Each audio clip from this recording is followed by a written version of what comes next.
Media के इस तरह के इवेंट्स होते रहते हैं।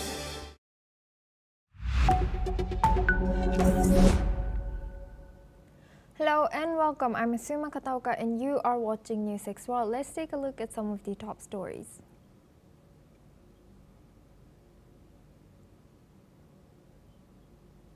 Russia launched more drones and missiles at Kyiv, killing 2 and injuring 16 hours after Zelenskyy's talks with U.S. envoy Kellogg. The escalating assaults are stretching Ukraine's air defenses as Washington resumes weapons deliveries to bolster Kyiv's response.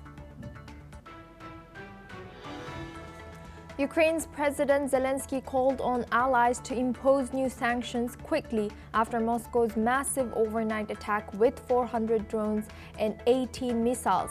He warned pressure must be strong enough for Russia to truly feel the consequences of its ongoing terror.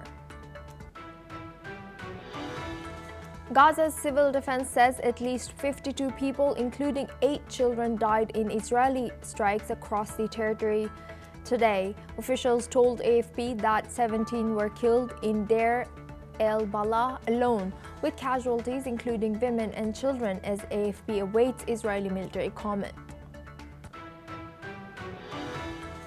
The U.S. Secretary of State Marco Rubio met Russia's Sergei Lavrov in Malaysia as Moscow steps up attacks on Ukraine. It was their second face-to-face talk, with tensions high as President Trump's frustration with Putin grows over the prolonged conflict.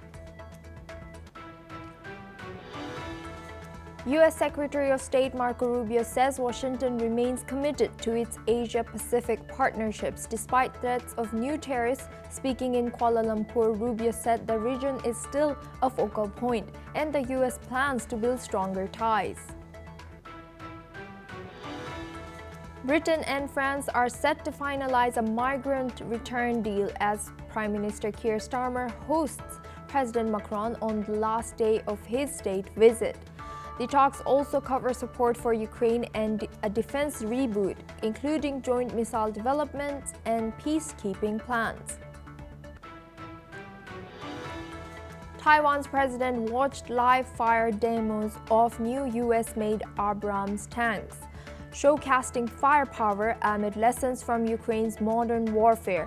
4 tanks fired on targets during annual exercises, with all 108 Abrams set to arrive next year to bolster defenses against China.